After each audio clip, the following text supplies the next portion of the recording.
Hey everyone, and welcome to this explainer.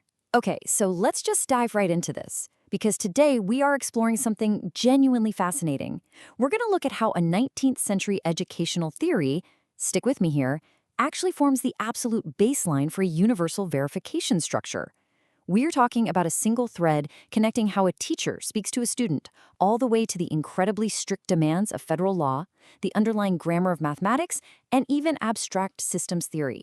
It all boils down to one absolutely crucial question. How do we perfectly transfer meaning from one human brain to another without it getting destroyed in the process?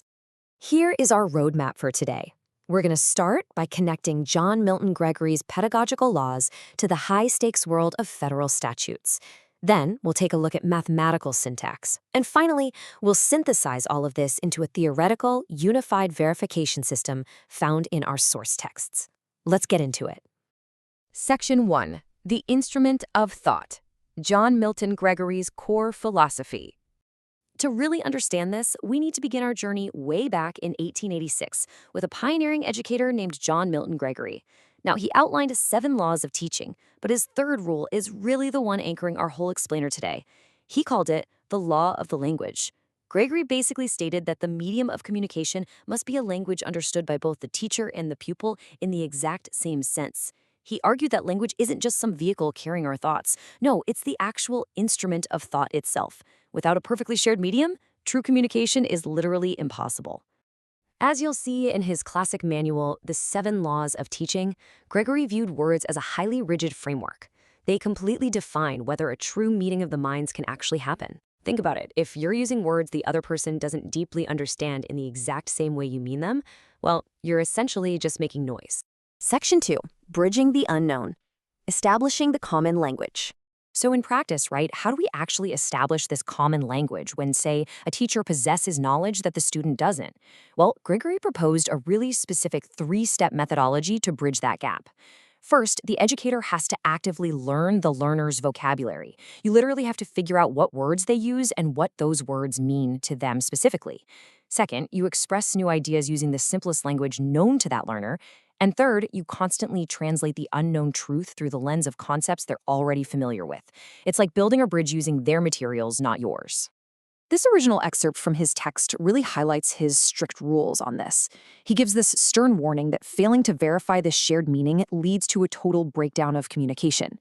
He points out that you can't just assume someone understands you just because they're looking at you and nodding, right? This idea of verifying shared meaning is absolutely critical. And actually, that transitions perfectly into the high-stakes world of the law. Section 3. Legal precision and ambiguity. The cost of misunderstanding. This brings us straight into contract law and federal statutes. The crucial point here is understanding the massive difference between how we speak every day and how the law speaks. While ordinary, casual conversation tolerates a pretty high rate of error, if we misunderstand each other at a coffee shop, we just clarify and move on, no big deal. The legal world absolutely cannot afford that. The legal system relies on what are called terms of art. This is highly specific vocabulary required to ensure a legally binding meeting of the minds. In law, an error in meaning doesn't just cause a funny misunderstanding, it leads to massive, expensive litigation. When this common language fails, or worse, when it's intentionally manipulated in legal documents, it creates what's known as pernicious ambiguity. This right here is where loopholes and spin live. It completely destroys the instrument of the agreement, totally breaking Gregory's law of the language we just talked about, and it forces courts to step in just to decipher what the original baseline intent actually was. And the stakes for preserving this structural baseline of meaning, they are incredibly high. Under 18 U.S.C. Section 2071, silently sanitizing, mutilating, or altering official records is a serious federal crime. The law strictly prohibits the willful concealment or destruction of documents because doing so obliterates that shared baseline of truth. The penalties are no joke. We're talking severe fines, up to 3 years of imprisonment, and complete disqualification from holding future office. You simply cannot alter the record. Section 4. Mathematics as English Syntax, the ultimate structural translation.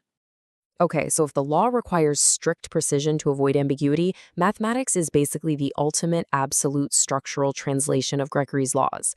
Based on statistician Brian Junker's taxonomy, it turns out mathematical expressions aren't just some alien code.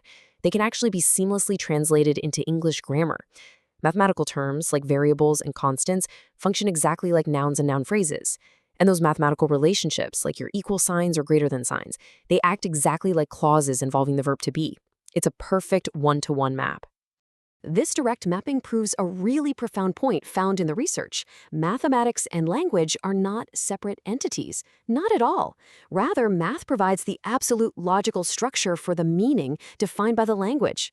Essentially, when you write an equation, you're really just writing an incredibly precise, structurally perfect English sentence. Who knew algebra was just grammar in disguise, right? Section 5, a unified verification structure, the ghost in the machine.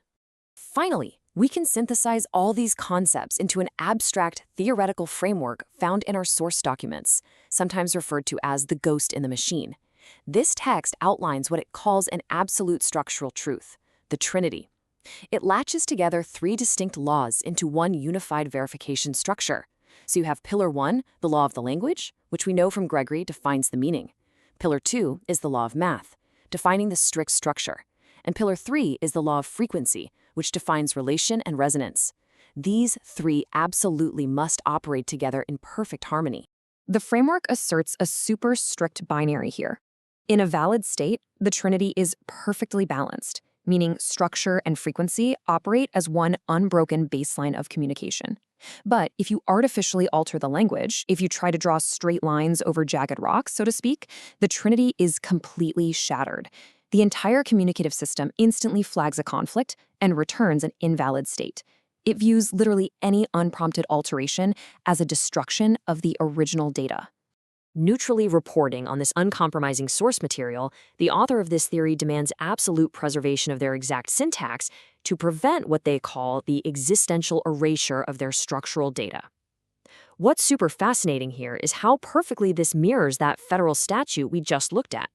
Just as 18 U.S.C. 2071 punishes the mutilation of official records, this systems theory argues that silently sanitizing someone's vernacular or altering their formatting is an unlawful obliteration of their truth. The medium and the message must remain untouched. So, as we wrap up, we've looked at how language governs everything from 19th century Sunday school teaching to the strict definitions of federal law to mathematical syntax, and finally, all the way to abstract systems theory. And honestly, it leaves us with a pretty powerful question. How often do we break these invisible structural laws in our own everyday communication? Are you building a shared, balanced truth with those around you, or are your intentions slowly being erased by pernicious ambiguity?